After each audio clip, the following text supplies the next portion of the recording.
की प्रॉपर्टीज पढ़ रहे थे, राइट? आप लोगों ने एसिड की कौन कौन सी प्रॉपर्टीज पढ़ ली थी?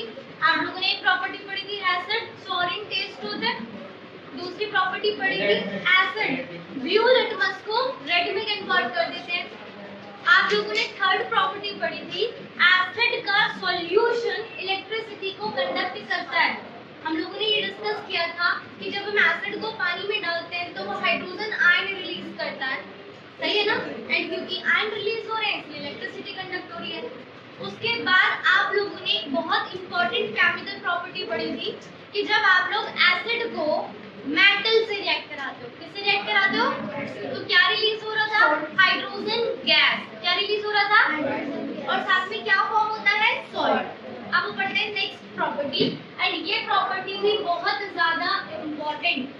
आज हम लोग एसिड को रिएक्ट करना सीखेंगे मेटल कार्बोनेट से, ठीक है?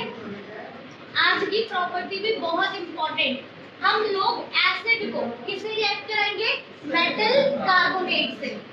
तो आपका जब एसिड मेटल कार्बोनेट से रिएक्ट करेगा तो क्या प्रोडक्ट्स निकलेंगे, उसे समझाने के लिए मैं एक एग्जांपल ले लेती हूँ। फॉर एग्जांपल एसिड के लिए मैं ले लेती हूँ H2SO4। क्या ले लेती हूँ? ठीक है, मैंने डाइल्यूट सल्फ्यूरिक एसिड ले लिया। इस डाइल्यूट सल्फ्यूरिक एसिड में हम ऐड करेंगे मेटल कार्बोनेट। कोई भी मेटल कार्बोनेट हम लोग यूज कर सकते हैं। तो मैं ले रही हूँ मेटल में जिंक। क्या ले रही हूँ? और कार्बोनेट। अब मुझे बताओ जिंक की वैलेंसी, कार्बोनेट की वैलेंसी, कार्बोनेट की वैलेंसी 1, कार्बोनेट की वैलेंसी 2, तो इट बिकम ZnCO3। तो हम लोगों ने मेटल कार्बोनेट ले लिया ZnCO3। कोई दिक्कत है क्या? किसी को कोई दिक्कत? पक्का? अब आप लोगों को फर्स्ट चैप्टर में एक बात समझाई गई थी, वो बात बहुत इंपॉर्टेंट थी।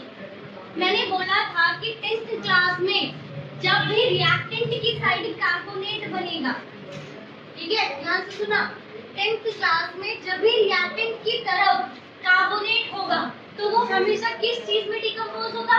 Carbon dioxide gas. समझ गए? जब भी आप लोगों को रिएक्टेंट की साइड कार्बोनेट दिखेगा तो आप लोग 10th क्लास में अपने आप क्या लगा देना?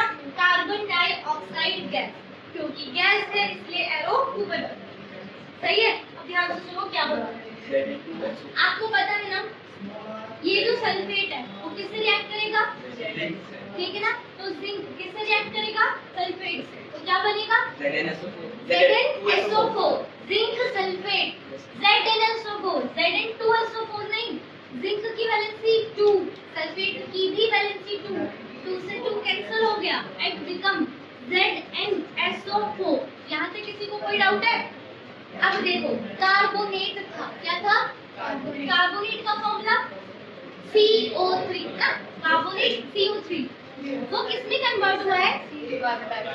तो एक ऑक्सीजन तो बची होगी ना, एक ऑक्सीजन बची होगी, और यहाँ पे क्या बच रहा है?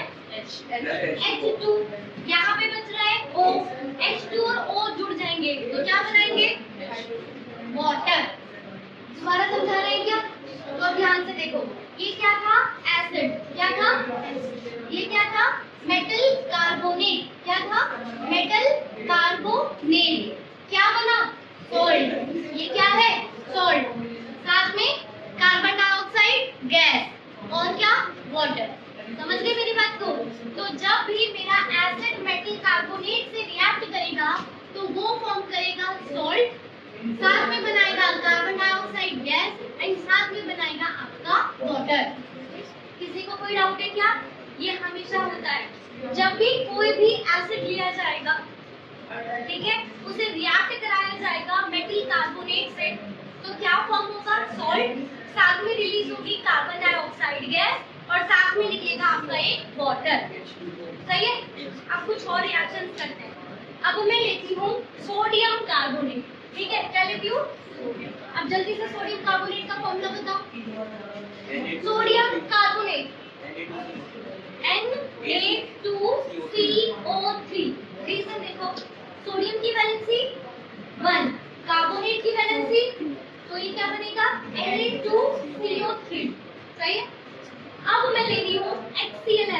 कौन सा, यानी हाइड्रोक्लोरिक एसिड। अब क्या करना है, सबसे पहले तो ये जो कार्बोनेट है, इस कार्बोनेट को देखते ही इसमें कन्वर्ट कर दिया जाएगा कार्बन डाइऑक्साइड गैस में। अब आपका एसिड का हाइड्रोजन को अलग कर दो और आपके एसिड का जो नेगेटिव वाला पार्ट है, सी नेगेटिव वाला पार्ट है, वो किससे रिएक्ट करेगा, मेटल से। सही बात है ना। हमारे एसिड का, ध्यान से सुनना, आपका जो एसिड होता है उसमें हाइड्रोजन आयन तो होगा ही ना, सही है ना। आप लोग इसे प्रीवियस रिएक्शन देखो, मैंने लिखा था H2SO4 और यहाँ पे लिखा था मैंने ZnCO3, यही था ना। यहाँ पर भी मैंने क्या किया था, एसिड के हाइड्रोजन वाले पार्ट को तो छोड़ दो, एसिड का जो नेगेटिव वाला पार्ट है वो हमेशा किससे जुड़ेगा, मेटल से, ठीक है ना, हमेशा किससे जुड़ेगा, मेटल। तो यहाँ पर भी एसिड का हाइड्रोजन वाला पार्ट हटा दो, क्या बचा, Cl। ये Cl किससे रिएक्ट करेगा, मेटल से, एंड मेटल क्या है, सोडियम, सही है ना। तो आपका जो Na है वो रिएक्ट करेगा Cl से, Na की वैलेंसी, क्लोरीन की वैलेंसी, तो क्या बनेगा, NaCl। किसी को कोई दिक्कत है क्या। अब देखो यहाँ पे क्या निकलेगा, ऑक्सीजन, कार्बोनेट है ना, कार्बोनेट CO2 में टूटा तो एक ऑक्सीजन निकाला होगा, और यहाँ पे जो हाइड्रोजन था तो हाइड्रोजन और ऑक्सीजन रिएक्ट करेंगे, हम क्या बना देंगे, H2O। समझ गए क्या मेरी बात को, क्या रिएक्शन बैलेंस है, नहीं, बिल्कुल भी नहीं है। सोडियम के दो हैं इधर, उधर Na का एक ही है, सही है। इधर इसका रिएक्शन बैलेंस कर दो, फिर क्या है 2 लगेगा और HCl का 2 लगेगा।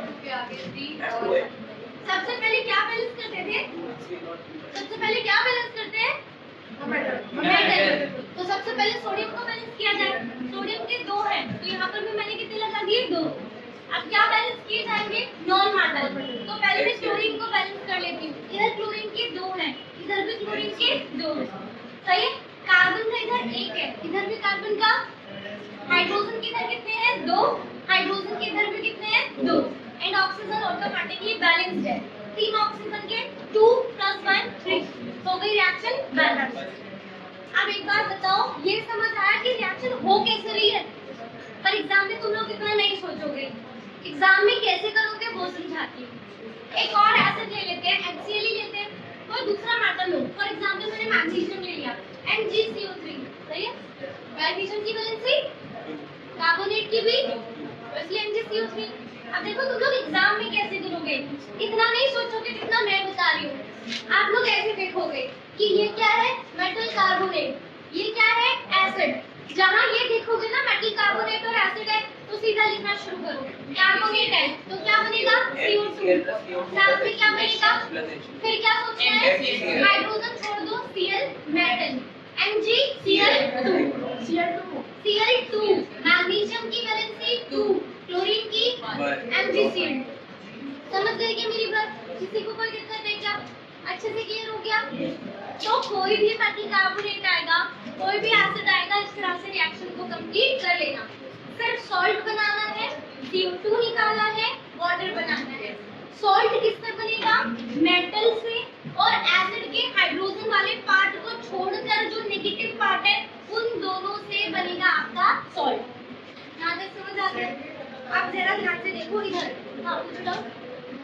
अब देखो एक बात, यहीं पर एक और चीज है, कोई अभी हमने फॉर एग्जांपल HCl ले लिया, मेटल हाइड्रोजन कार्बोनेट, क्या होगा, मेटल में मैंने ले लिया Na, hydrogen carbonate is HCO3, ठीक है। ये सिंपल क्या था, कार्बोनेट। अब क्या आ गया, hydrogen carbonate, hydrogen carbonate is HCO3, समझ गए। एक और देखो, कार्बोनेट इज CO3 जिसकी वैलेंसी क्या होती है, 2, हाइड्रोजन कार्बोनेट की वैलेंसी 1, समझ गए ना मेरी बात को। तो अब मैंने क्या लेना है, मेटल हाइड्रोजन कार्बोनेट, तो अब मैं लिखूंगी NaHCO3, सही बनाया ना। सोडियम की वैलेंसी 1, HCO3 की वैलेंसी भी 1, इसलिए NaHCO3। डाउट है क्या किसी को, होना यहाँ पर भी सेम ही है, यहाँ पर भी सॉल्ट ही बनेगा, यहाँ पर भी कार्बन डाइऑक्साइड ही बनेगी, और यहाँ पर भी वाटर ही बनेगा, कोई न्यू चेंज नहीं है। तो आपका एसिड मेटल कार्बोनेट से रिएक्ट करे या मेटल हाइड्रोजन कार्बोनेट से रिएक्ट करे, प्रोडक्ट सेम ही बनने हैं। कैसे बने हैं अब एक बार देख लेते हैं। जो आपका कार्बोनेट है वो किस में टूटेगा? कार्बन डाइऑक्साइड में। हमारा जो मेटल है वो एसिड के नेगेटिव पार्ट से जुड़ जाएगा तो क्या बना देगा? NaCl। अब यहाँ पर H और यहाँ पर O बच रहा है, राइट? भाई CO3 है ना, CO3 किसमें कन्वर्ट हुआ है? तो एक ऑक्सीजन तो छोड़ा ना, एक हाइड्रोजन और एक ये हाइड्रोजन तो जुड़ गए और क्या बना देगा? खत्म। समझ गए? रिएक्शन सेम ही है ना। एक बार और करते हैं। मैं आगे HCl लेती हूँ और रिएक्ट कराती हूँ Zn HCO3 से। हाँ बेटा बोलो। H2SO4 से भी कर लेते हैं। पहले एक बार इसको करा दो, फिर H2SO4 से कराती हूँ। कौन? ZnHCO3 सही लिखा है? सही लिखा है? पक्का? गलत लिखा है। ZnHCO3 का होल ट्वाइस। जिंक की वैलेंसी 2, HCO3 की वैलेंसी 1। सही है? ZnHCO3 का होल ट्वाइस। चलो रिएक्ट करा दे। कार्बोनेट किसमें टूटेगा? सही है? अब पहले देखो कार्बोनेट के कितने हैं? 2। तो पहले ही लिख दो 2CO2। आप चाहो तो बाद में भी बैलेंस कर सकते हो, पर जो चीज पहले दिख रही है उसे पहले ही कर दो। सही है? अब क्या होगा?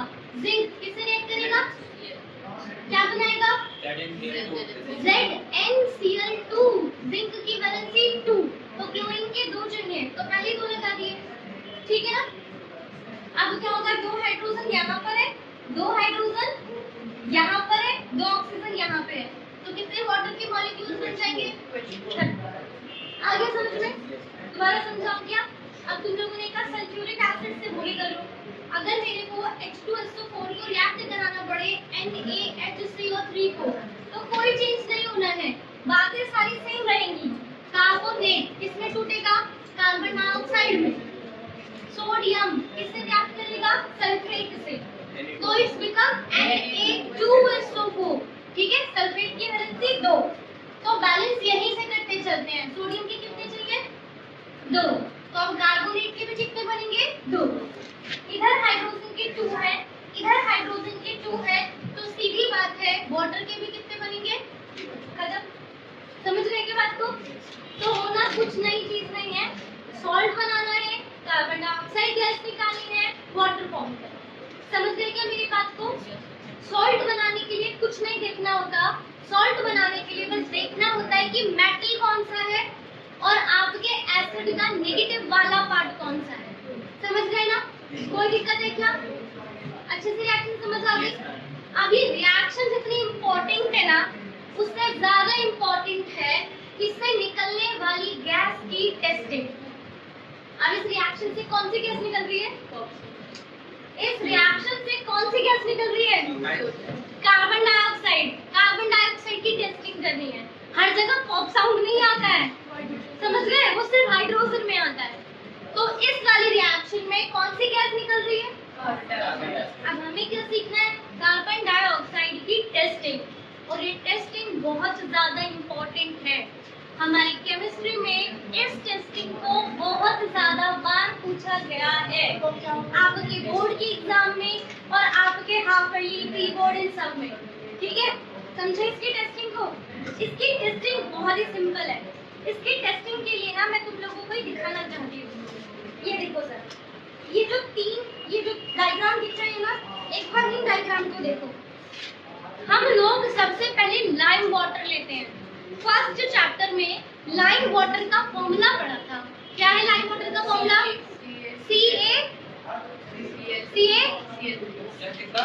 लाइम वाटर का फॉर्मूला CaOH का होल ट्वाइस। ठीक है?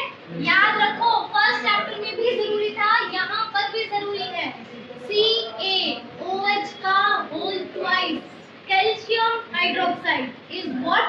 Lime water. ठीक है? तो देखो, ये हम लोगों ने टेस्ट ट्यूब ली है और इस टेस्ट ट्यूब के अंदर आप लोगों ने लाइम वाटर भर के रखा है। क्या भर के रखा है? Lime water. कैसा दिख रहा है? पानी की तरह दिख रहा है ना? कलरलेस है ना एकदम। अब हम लोग क्या करते हैं, इस तरह से ये टेस्ट ट्यूब ली, दिख रही है टेस्ट ट्यूब? इस टेस्ट ट्यूब के अंदर हम लोगों ने एसिड भर के रखा था। आपकी एनसीईआरटी का डायग्राम भी कुछ ऐसे ही होगा, ठीक है? ये लखमीर की बुक है, इसमें डायग्राम है, एनसीईआरटी में भी सेम डायग्राम है, ध्यान से देखते जाओ। ये टेस्ट ट्यूब ली है, इस टेस्ट ट्यूब के अंदर हम लोगों ने एसिड भर के रखा है। क्या भर के रखा है? कौन सा? आपके एनसीईआरटी की बुक में इसमें जो एसिड भर के रखा है that is dilute HCl, hydrochloric acid, ठीक है? अब इसके अंदर हम लोगों ने क्या डाला? Na2CO3, sodium carbonate. अब जैसे ही आप इसके अंदर सोडियम कार्बोनेट डालते हो ना, तुरंत इसमें से बबल्स उठते हुए दिखाई देंगे। क्या उठते हुए दिखाई देंगे? क्योंकि कौन सी गैस बन रही होगी? Carbon dioxide. गैस किसकी फॉर्म में रिलीज होती है? बबल्स की फॉर्म में। अब हम लोगों ने क्या किया? इसमें कॉर्क लगा दिया ताकि गैस ऊपर ना उड़ जाए, और यहाँ पर लगाया एक पाइप, ठीक है? उस पाइप के थ्रू ये जो गैस निकल रही थी उससे हमने पाइप पास किया एक ऐसी टेस्ट ट्यूब के अंदर जिसके अंदर आप लोगों ने लाइम वाटर भर के रखा था। समझ गए? तो इस टेस्ट ट्यूब में रिएक्शन हो रही है। किसकी रिएक्शन हो रही है? एसिड की और मेटल कार्बोनेट की, ठीक है ना? जब आपका एसिड मेटल कार्बोनेट से रिएक्ट करेगा तो क्या निकालेगा? Carbon dioxide gas. उस गैस को हमने इस पाइप के थ्रू पास किया दूसरी टेस्ट ट्यूब के अंदर, और इस दूसरी टेस्ट ट्यूब में हमने भर के रखा था लाइम वाटर, CaOH का होल ट्वाइस, जो कैसा दिखता है? पानी की तरह, इस तरह कलरलेस एकदम, ठीक है?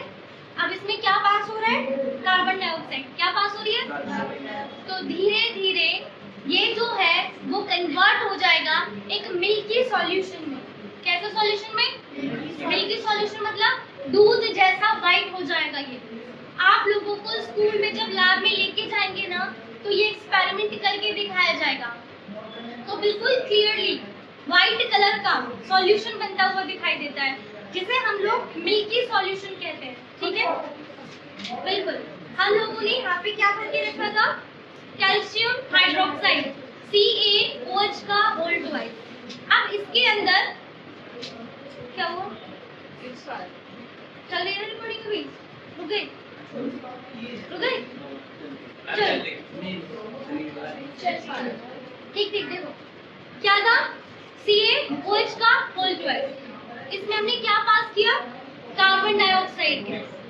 तो ये जो सॉल्यूशन है ना, ये पहले कलरलेस सॉल्यूशन होता है, बिल्कुल पानी की तरह कलरलेस सॉल्यूशन। लेकिन जब आप इसमें कार्बन डाइऑक्साइड पास करते रहते हो तो ये धीरे धीरे मिल्की सॉल्यूशन में कन्वर्ट हो जाता है, बिल्कुल दूध जैसा दिख रहा है। ये पहले ऐसा था, कार्बन डाइऑक्साइड पास करने के बाद ये ऐसा हो गया, ठीक है? मिल्की सॉल्यूशन में कन्वर्ट हो गया। तो ये क्या टेस्टिंग कंप्लीट हो गई? ये टेस्टिंग कंप्लीट नहीं हुई। ध्यान से सुनना, अभी टेस्टिंग इनकम्प्लीट है। अब जब ये दूध जैसे सॉल्यूशन में कन्वर्ट हो जाएगा तब भी हम इसमें कार्बन डाइऑक्साइड पास करते रहेंगे। दैट मींस अब आप इसमें एक्सेस अमाउंट में कार्बन डाइऑक्साइड गैस पास करा रहे हो। तो जब हम एक्सेस अमाउंट में कार्बन डाइऑक्साइड गैस पास कराते हैं तो फिर धीरे धीरे ये सॉल्यूशन वापस से कलरलेस सॉल्यूशन में कन्वर्ट हो जाता है। समझ रहे मेरी बात? अब इस बात को मैं तुम लोगों को बोर्ड पे लिख के दिखाती हूँ और साथ में रीजन भी देती हूँ। ये रीजन बहुत ज्यादा पूछा जाता है, ठीक है? कि ऐसा क्यों हुआ कि पहले वो मिल्की सॉल्यूशन में कन्वर्ट हुआ, फिर ऐसा क्या हुआ कि मिल्की सॉल्यूशन वापस कलरलेस सॉल्यूशन में कन्वर्ट हो गया। तो अगर टेस्टिंग पूछी जाती है तो टेस्टिंग के साथ साथ रिएक्शन भी लिख देना, जो ये टेस्ट ट्यूब है, ठीक है? यहाँ पर हम लोग कॉर्क लगा देते हैं, कॉर्क में होल कर देते हैं और एक होल में हम थिसल फनल लगा देते हैं, ठीक है? इस फनल की हेल्प से आप लोग एसिड को धीरे धीरे इसमें डालोगे। इसमें हमने पहले से डाल के रखा था सोडियम कार्बोनेट, ठीक है? Na2CO3 हमने डाल के रखा था। यहाँ पर तुम लोगों ने भर दिया HCl acid, dilute HCl acid. अब वो एसिड इसके अंदर धीरे धीरे भर जाएगा। तो एसिड जब Na2CO3 से रिएक्ट करेगा तो अभी वो रिएक्शन समझाइए, क्या होगा? सॉल्ट बनेगा, सॉल्ट यहीं पे रह जाएगा। वाटर बनेगा, यहाँ पे रह जाएगा। क्या निकलेगा? Carbon dioxide gas. तो यहाँ पर हम लोग एक और पाइप बना के रखते हैं एंड वो जो कार्बन डाइऑक्साइड गैस बनी है वो कार्बन डाइऑक्साइड गैस इस पाइप के थ्रू यहाँ पर आएगी, ठीक है। जो कार्बन डाइऑक्साइड बनी है ना, जो भी कार्बन डाइऑक्साइड बनेगी वो ऊपर की तरफ उड़ेगी, वो इस ट्यूब की हेल्प से यहाँ पर आएगी। और यहाँ पर हम एक और टेस्ट ट्यूब रखते हैं जिसके अंदर आप लोग लाइम वाटर भर के रखते हो CaOH का होल ट्वाइस। तो बस इतनी सी तो बात है जो तुम लोगों को समझ नहीं आ रही है। अब वो कार्बन डाइऑक्साइड इसमें जा रही है, तो ये क्या था, CaOH का whole twice, that is what, lime water, ठीक है। अब इस लाइम वाटर में आप लोग क्या पास करा रहे हो, कार्बन डाइऑक्साइड, सही है। तो क्या होगा, ध्यान से देखो, ये जो मेरा कार्बन डाइऑक्साइड है ना, वो इस हाइड्रोक्साइड को हटाएगा, समझ गए, और कार्बोनेट की फॉर्म में कैल्शियम से जुड़ जाएगा, समझ गए। तो क्या बनाएगा, CaCO3, ठीक है ना। अब अगर किसी को रीजन समझना है तो वो समझा देती हूँ, किसी को रीजन नहीं समझना है ना तो आप लोग याद कर लो। लाइम वाटर को जब कार्बन डाइऑक्साइड से रिएक्ट कराया जाता है तो क्या बनता है, कैल्शियम कार्बोनेट। जिन्हें रीजन समझना है वो देखो, ये क्या है, हाइड्रोक्साइड, क्या है, दो हाइड्रोक्साइड है ना, सही है, दो हाइड्रोक्साइड थी ना, ये दोनों जुड़ गए, OH और H जुड़ गए, तो क्या बनाएंगे, हाइड्रोजन के दो, एक ऑक्सीजन का, तो क्या बन गया, H2O। अब ये जो कार्बन डाइऑक्साइड है ना, इस बचे हुए O से जुड़ जाएगा, तो क्या बन जाएगा, CO3। वो CO3 कैल्शियम के साथ रिएक्ट करेगा एंड बनाएगा कैल्शियम कार्बोनेट, समझ गए। बट आप लोगों को ये समझाने के लिए था, आप लोगों को बस ये याद करना है कि कैल्शियम हाइड्रोक्साइड लाइम वाटर जब कार्बन डाइऑक्साइड के साथ रिएक्ट करता है तो क्या बनाता है, कैल्शियम कार्बोनेट, ठीक है। और साथ में क्या बनता है, वाटर। तो पहले इस टेस्ट ट्यूब में क्या था, कैल्शियम हाइड्रोक्साइड, सही है। और आपने यहाँ से क्या पास कराया इसके अंदर, CO2। तो CO2 और लाइम वाटर ने रिएक्ट किया और क्या बनाया, कैल्शियम कार्बोनेट प्लस वाटर। तो अब इस ट्यूब के अंदर क्या आ गया, अब इस ट्यूब के अंदर आ गया CaCO3 प्लस, ठीक है। अब ध्यान से देखो, ये जो लाइम वाटर होता है ना वो कलरलेस होता है, कैसा होता है, याद रखना, बिल्कुल कलरलेस, पानी की तरह ट्रांसपेरेंट। लेकिन जब ये CO2 से रिएक्ट करेगा तो क्या बना रहा है, तो ये क्या होता है, मिल्की, कैसा होता है, बिल्कुल दूध जैसा होता है, ठीक है। तो अब अगर एग्जाम में पूछा जाता है ये क्वेश्चन कि जब आप लोगों ने कार्बन डाइऑक्साइड को लाइम वाटर में पास कराया तो वो मिल्की क्यों हो गया, तो आप लोग ये रिएक्शन लिखोगे और वहाँ पे लिखोगे क्योंकि इस रिएक्शन में कैल्शियम कार्बोनेट फॉर्म हो रहा है, इसकी वजह से ये मिल्की हो गया, समझ गए। पूछा जाएगा मिल्की क्यों होता है तो आप बोलोगे कैल्शियम कार्बोनेट फॉर्म हुआ है जो मिल्की है, समझ गए। पर ये टेस्टिंग अभी कंप्लीट नहीं हुई है, अभी ये इनकम्प्लीट है क्योंकि यहाँ तक तो सल्फर डाइऑक्साइड भी काम करता है। अगर CO2 की जगह पर मैं सल्फर डाइऑक्साइड गैस पास करती ना तो भी मिल्की हो जाता है, तो इसीलिए ये टेस्टिंग अभी इनकम्प्लीट है, अभी टेस्टिंग कंप्लीट नहीं है, अब इसे कंप्लीट करते हैं। अब हम इसमें जब ये मिल्की हो जाएगा हम कार्बन डाइऑक्साइड को पास करना स्टॉप नहीं करेंगे, हम इसमें कार्बन डाइऑक्साइड को पास करते रहेंगे। तो इसे आप कहते हो एक्सेस अमाउंट में कार्बन डाइऑक्साइड को पास करना, समझ गए। इसे हम क्या कहते हैं, एक्सेस अमाउंट में कार्बन डाइऑक्साइड को पास करना। तो अब देखो टेस्ट ट्यूब में क्या बन गया है, CaCO3 और वहां पर क्या है, वाटर, ठीक है। अब आप लोग और कार्बन डाइऑक्साइड पास कर रहे हो एक्सेस अमाउंट में, आप लोगों ने कार्बन डाइऑक्साइड को पास करना रोका नहीं, एक्सेस अमाउंट में पास किया, समझ गए। तो अब क्या बनेगा, अब बनता है कैल्शियम बाइकार्बोनेट, जिसे आप लोग कैल्शियम हाइड्रोजन कार्बोनेट भी बोलते हो, या तो बाइकार्बोनेट या हाइड्रोजन कार्बोनेट, समझ रहे हो मेरी बात। तो अब देखो पहले क्या था, कैल्शियम हाइड्रोक्साइड, क्या था, कैल्शियम हाइड्रोक्साइड, CO2 को पास किया तो क्या बना, कैल्शियम कार्बोनेट, ठीक है। कैल्शियम कार्बोनेट में और CO2 पास किया तो क्या बना, कैल्शियम बाइकार्बोनेट, CaHCO3 का होल ट्वाइस, और इसकी वजह से फिर से क्या हो जाता है, मिल्कीनेस मिल्कीनेस डिसअपीयर हो जाती है, ये फिर से कलरलेस हो जाता है। ठीक है, पहले कलरलेस था, फिर मिल्की सॉल्यूशन मिला, एक्सेस अमाउंट में पास करने पे मिल्कीनेस डिसअपीयर हो गई, वापस से सॉल्यूशन कलरलेस हो गया। अब हो गई कार्बन डाइऑक्साइड की टेस्टिंग पूरी। अगर सल्फर डाइऑक्साइड को एक्सेस अमाउंट में पास करते हैं तो मिल्कीनेस डिसअपीयर नहीं होती, ये सिर्फ कार्बन डाइऑक्साइड के साथ होती है। तो ये है कार्बन डाइऑक्साइड की कंप्लीट टेस्टिंग। बिल्कुल, लीजिए सर, नोट कर डायग्राम एक्सपेरिमेंट एनसीईआरटी की बुक में है। ठीक है, हो गया सबका? अब ध्यान से सुनो, हम लोगों ने पढ़ा कि जब हम लोग मेटल कार्बोनेट को एसिड से रिएक्ट कराते हैं तो बनता है salt, carbon dioxide and water. अब हमें ये चेक करना है कि सच में कार्बन डाइऑक्साइड निकल रही है, तो उसे चेक करने के लिए हम लोगों ने ये टेस्टिंग करनी।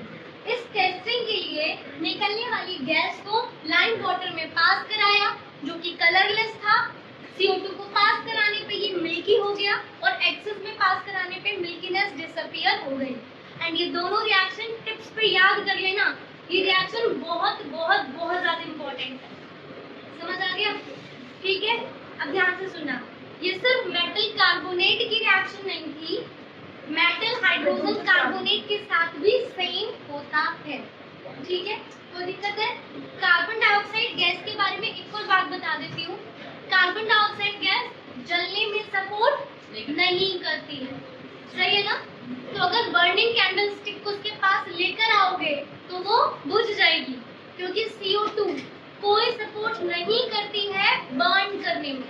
यहाँ तक समझ आ गया? अब एक इंटरेस्टिंग से एग्जांपल देती हूँ। मार्बल्स दिखे, मार्बल, टाइल, मार्बल, ये सब किस चीज के बने होते हैं? किस चीज के बने होते हैं? Calcium carbonate. कैल्शियम कार्बोनेट की डिफरेंट डिफरेंट फॉर्म्स है। कैल्शियम क्या है? मेटल। कैल्शियम क्या है? मेटल कार्बोनेट है। क्या? मार्बल, तुम्हारा चौक, तुम्हारे टाइल्स, इवन हमारे जो एग होता है ना, एग का जो शेल होता है वो भी किसका बना होता है? कैल्शियम कार्बोनेट का बना होता है। सही है ना? कोई दिक्कत है?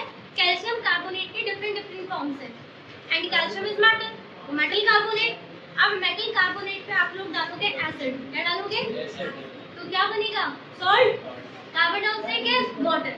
तो तुम लोगों के घर में अगर मार्बल का फ्लोर है ना, तो तुम लोग उस पे एसिड अगर डालोगे, ठीक है, तो क्या होगा? वहां से वो मार्बल ना खराब हो जाएगा, वाइट कलर या येलो कलर में कन्वर्ट हो जाएगा, उसका शाइनिंग खत्म हो जाएगा, क्योंकि कैल्शियम कार्बोनेट किससे रिएक्ट कर रहा है? एसिड से।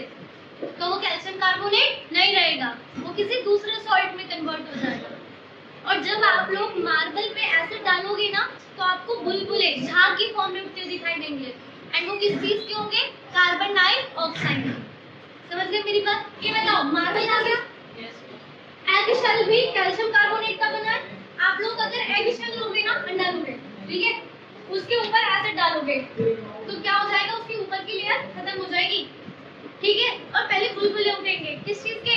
कार्बन डाइऑक्साइड के, और ऊपर की लेयर पूरी डिस्ट्रॉयड हो जाएगी, हट जाएगी। सही है? अब सुनो, जब हम लोगों को एसिडिटी की प्रॉब्लम होती है, एसिडिटी दैट मींस एसिडिटी मतलब एसिड का रिलीज होना, हमारा जब ज्यादा एसिड रिलीज होता है तो हमें बर्निंग फील होती है। कैसा फील होता है? तब हमें घर में कहा जाता है कि बेकिंग सोडा यूज करो। बेकिंग सोडा होता है NaHCO3, सोडियम हाइड्रोजन कार्बोनेट और सोडियम बाइकार्बोनेट। ठीक है ना? कोई दिक्कत है क्या? ये बेसिक इन नेचर होता है। कैसा होता है? Basic in nature. ठीक है, तो हमारे स्टमच में क्या था? एसिड, एसिडिटी प्रॉब्लम थी, ज्यादा एसिड बन रहा था, तो आप लोग क्या ले लोगे? NaHCO3। तो क्या होगा जरा देखो, आपके स्टमच में क्या होता है? HCl एसिड होता है ना, प्लस क्या होता है? NaHCO3। क्या बनेगा? कार्बन डाइऑक्साइड, क्या बनेगा? वाटर, और Na किससे रिएक्ट करेगा? सही है, NaCl तुम्हारे हार्मफुल है क्या? NaCl तो आप लोग वैसे भी खाते हो ना, कॉमन सॉल्ट है NaCl। कार्बन डाइऑक्साइड तो तुम लोग एक्सहेल कर दोगे, और वाटर तुम्हारे लिए कोई प्रॉब्लम ही नहीं है वाटर से लेके, तो तो तब हमारे स्टमक में रिएक्शन होती है और हमें एसिडिटी से रिलीफ मिल जाता है। समझ आ गया? आपका एसिड यूज हो गया, आपके एक्स्ट्रा एसिड ने NaCO3 से रिएक्ट कर लिया, तो जो ज्यादा एसिड बन रहा था वो इससे रिएक्ट कर लेगा, तो हमें रिलीफ मिल जाता है। समझ गए? तो जब हमें एसिडिटी होती है हम लोग बेकिंग सोडा यूज करते हैं। बेकिंग सोडा इज NaHCO3 जिसका नेचर क्या है? बेसिक। यहाँ तक समझ आ गया? कोई दिक्कत है क्या? ये वाली प्रॉपर्टी होती है कंप्लीट। नेक्स्ट प्रॉपर्टी, जो आपने 3 प्रॉपर्टी कराई थी ना, हम लोगों ने 3 केमिकल प्रॉपर्टीज करी है। केमिकल प्रॉपर्टी तीसरी है। पहली केमिकल प्रॉपर्टी थी मेटल को एसिड से रिएक्ट कराया था। दूसरी केमिकल प्रॉपर्टी अभी डिस्कस की है, मेटल कार्बोनेट एसिड से रिएक्ट कर रहा है। और तीसरी प्रॉपर्टी अब इन तीनों प्रॉपर्टी में सबसे ज्यादा इंपॉर्टेंट प्रॉपर्टी अब शुरू होगी, जिसका एक स्पेशल नाम है neutralization reaction. Acid and base के बीच में रिएक्शन। हाँ जी, आपने एक और प्रॉपर्टी बताई कि एसिड को वाटर के साथ वो भी करेंगे, वो कर चुके हैं। एक बार और करेंगे। चलो देखो, अब हमारी नेक्स्ट प्रॉपर्टी बहुत ही ज्यादा इंपॉर्टेंट प्रॉपर्टी है। देखो जरा, ये प्रॉपर्टी का नाम है न्यूट्रलाइजेशन रिएक्शन।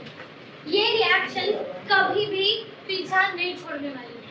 अगर 11th में साइंस ली है, मतलब लोगे, तो ये रिएक्शन पीछा छोड़ेगी नहीं। जैसे ABCD पढ़ी थी ना, ऐसे ही केमिस्ट्री में ये रिएक्शन हो जाएगी अब, न्यूट्रलाइजेशन रिएक्शन। अब समझो, बहुत ही आसान रिएक्शन। एसिड तो हम रिएक्ट कराएंगे बेस से। किससे रिएक्ट कराएंगे? ठीक है ना? आप लोगों ने एसिड पढ़ लिया, एसिड में क्या होता है? Hydrogen ion. पढ़ा ना? हम लोगों ने पढ़ा एसिड के अंदर क्या होता है? हाइड्रोजन। ऐसे ही अभी आप लोग बेस पढ़ोगे, तब आप लोगों को बताऊंगी मैं कि बेस के अंदर होता है OH नेगेटिव आयन, एसिड के अंदर क्या होता है? H positive ion. ठीक है ना? जब आप लोग बेस पढ़ोगे तो आप लोगों को समझ आएगा कि बेस के अंदर होता है OH नेगेटिव आयन। ठीक है? और एसिड के अंदर H पॉजिटिव होता है, ये तुम लोगों को पता चल चुका है। तो जब एसिड और बेस रिएक्ट करते हैं ना, तो ये दोनों जुड़ जाते हैं, ये दोनों, और जुड़कर क्या बनाएंगे? H+OH क्या बनाएगा? वाटर। क्या बनाएगा? समझ गए? हम लोग जब पानी में करंट पास करते हैं ना, कहने का मतलब है आप लोग जब पानी को ब्रेक करते हो, तोड़ते हो, तो वो हमेशा H पॉजिटिव और OH नेगेटिव में टूटता है। समझ गए? याद रखना इस बात को। जब आप वाटर के अंदर करंट पास करते हो ना, तो वो 2 आयन बनाता है, एक H पॉजिटिव और एक OH नेगेटिव। यानी इन दोनों के जुड़ने से क्या बनेगा? वाटर। तो एसिड ने क्या दिया? H पॉजिटिव, बेस ने क्या दिया? OH negative. और जब H और OH नेगेटिव जुड़ गए तो क्या बन गया? वाटर। अब वाटर क्या है? एसिड और बेस है या न्यूट्रल है? न्यूट्रल। पानी तो न्यूट्रल होता है ना, तो इसीलिए जब हम लोग एसिड और बेस की रिएक्शन करते हैं ना, तो एक न्यूट्रल सब्सटेंस बन रहा है वाटर, और साथ में बनता है सॉल्ट। सॉल्ट तो बनना ही बनना है। तो इस रिएक्शन हम कहते हैं न्यूट्रलाइजेशन रिएक्शन। समझ गए? तो जब भी कोई कहे न्यूट्रलाइजेशन क्या है, तुरंत समझ जाओ, एसिड और बेस के बीच में रिएक्शन। समझ गए? जब एक एसिड एक बेस रिएक्ट करेगा तो एसिड का निकलेगा H पॉजिटिव, बेस का निकलेगा OH नेगेटिव, दोनों जुड़ेंगे और क्या बनाएंगे? वाटर। अब सॉल्ट कैसा बनना है वो देख लेते हैं। ये जो सॉल्ट है वो न्यूट्रल भी हो सकता है, ये सॉल्ट एसिडिक भी हो सकता है, ये सॉल्ट बेसिक भी हो सकता है। वो डिपेंड करता है कि कैसा एसिड था, कैसा बेस था। एग्जांपल देखो, अगर ये स्ट्रॉन्ग एसिड है, कैसा है? स्ट्रॉन्ग, और बेस भी कैसा है? तो ये खत्म। तो कैसा बनेगा? न्यूट्रल सॉल्ट बनेगा। कैसा सॉल्ट बनेगा? एसिड है, बेस वीक हो गया तो सॉल्ट कैसा बनेगा? एसिडिक सॉल्ट बनेगा। अगर आपका बेस स्ट्रॉन्ग हो गया तो अब आपका सॉल्ट कैसे बनेगा? और अगर ये दोनों ही वीक है तो फिर से कैसा बन जाएगा? लेकिन ये हमारे CBSE बोर्ड में नहीं है। आप लोगों को बस इतना पढ़ना है कि जब एसिड और बेस से रिएक्ट होगा तो एक सॉल्ट बनेगा और एक वाटर बनेगा, और इस रिएक्शन को हम न्यूट्रलाइजेशन रिएक्शन कहते हैं। अब एक एग्जांपल ले लेती हूँ। HCl एसिड स्ट्रॉन्ग है या वीक है? स्ट्रॉन्ग। अब मैं एक बेस ले लेती हूँ। अभी तुम लोगों ने बेस पढ़े नहीं है तो मैं बता देती हूँ कि मैं NaOH ले रही हूँ और ये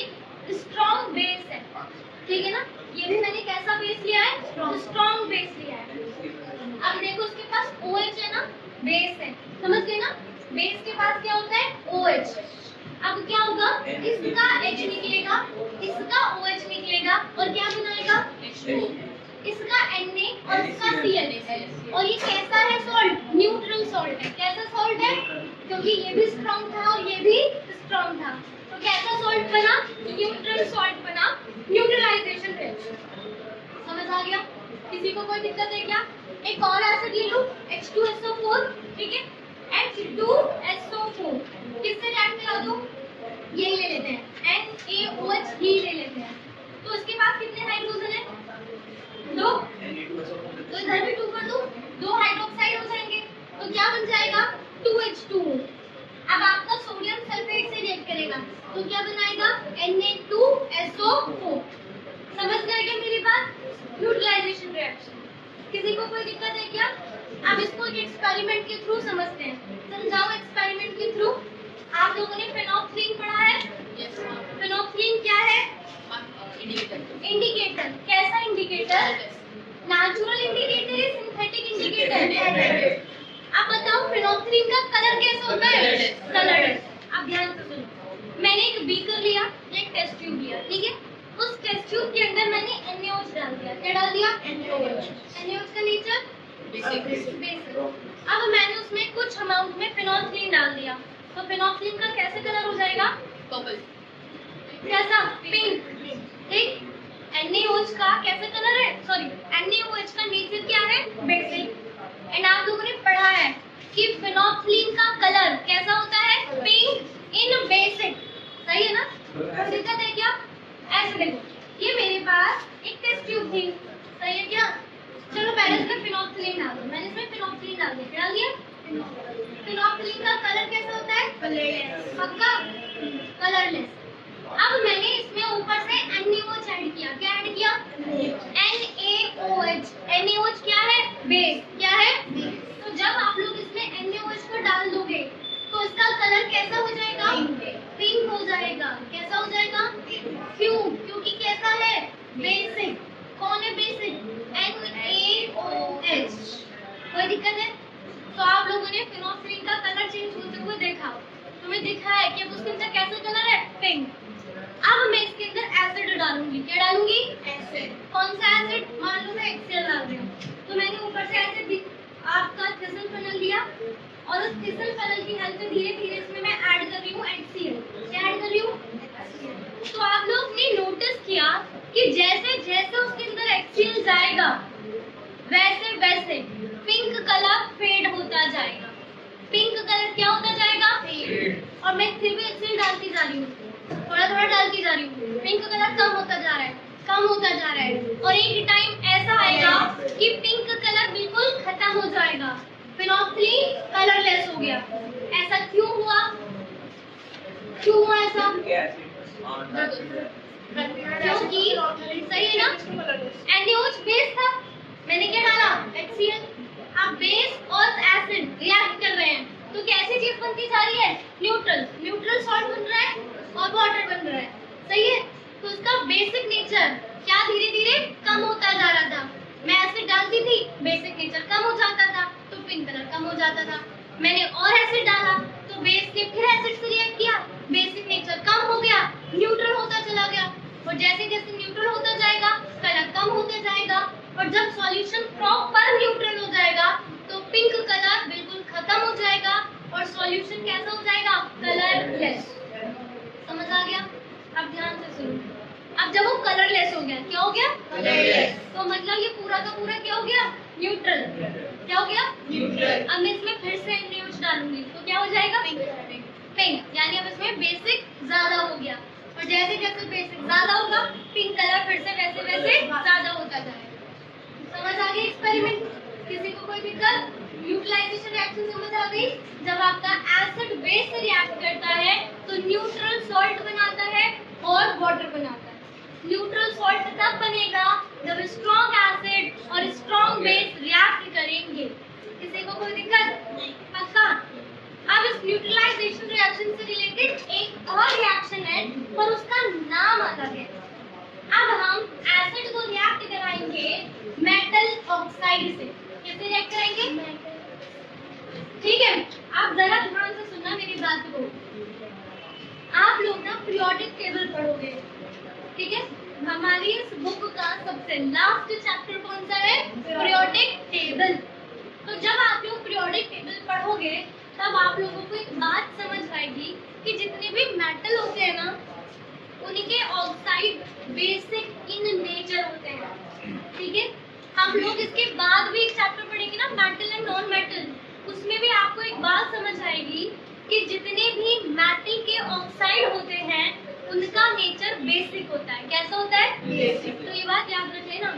जब नेक्स्ट चैप्टर पढ़ाऊंगी ना तो मैं तुम लोगों से इस क्वेश्चन को पूछूंगी, मैं नहीं बताऊंगी। मेटल के ऑक्साइड बेसिक इन नेचर होते हैं एंड उसका उल्टा नॉन मेटल के ऑक्साइड एसिडिक इन नेचर।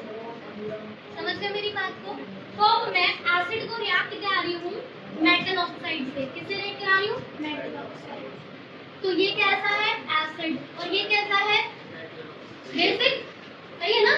अभी तो बताया मेटल ऑक्साइड कैसे होते हैं? बेसिक। तो जब एसिड बेस से रिएक्ट करती है तो क्या बनता है? Salt plus water, neutralization reaction. तो ये भी एक एग्जांपल हो गया किसका? न्यूट्रलाइजेशन। अब समझो कैसे। एसिड ले लेते हैं HCl, मेटल का ऑक्साइड ले लेते हैं NaO। सही लिखा है ना? मेटल का ऑक्साइड इज NaO। सही लिखा है? गलत लिखा है? सोडियम की वैलेंसी, सोडियम की वैलेंसी, ऑक्सीजन की वैलेंसी क्या बना? सही है, Na2O। मेटल ऑक्साइड है, नेचर कैसा हुआ? बेसिक। कैसा नेचर हुआ? बेसिक। क्या होगा? इसका जो हाइड्रोजन है वो किससे जुड़ेगा? तो क्या बनाएगा? H2। Very good. इसका जो मेटल है एसिड के नेगेटिव आयन से रिएक्ट करेगा और क्या बनाएगा? रिएक्शन बैलेंस करनी है, इधर 2 इधर 2, हो गई ना बैलेंस? Neutralisation reaction. यही तो था, सॉल्ट बनना था, वाटर बनना था।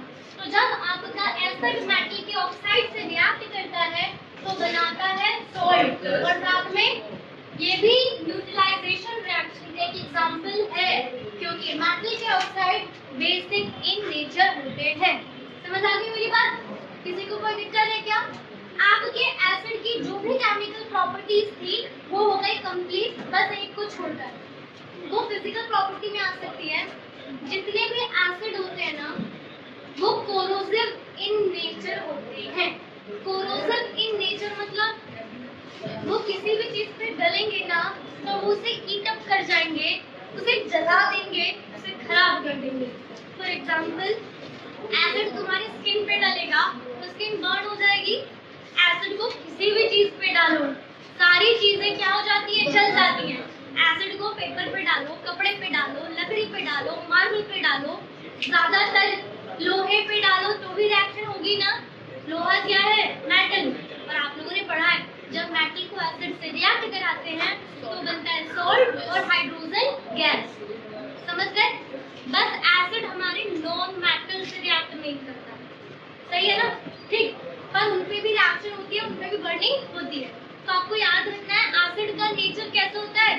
Corrosive in nature. इसे किसी भी चीज पे डालो।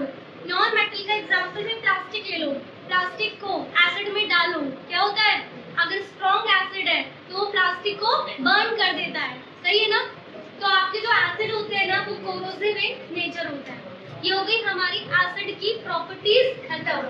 तो आज एसिड की प्रॉपर्टीज खत्म हुई है पर अभी एसिड टॉपिक खत्म नहीं हुआ है। अभी एसिड का 2 टॉपिक बचे हैं कि सारे एसिड के पास कॉमन क्या होता है, और नेक्स्ट पढ़ना है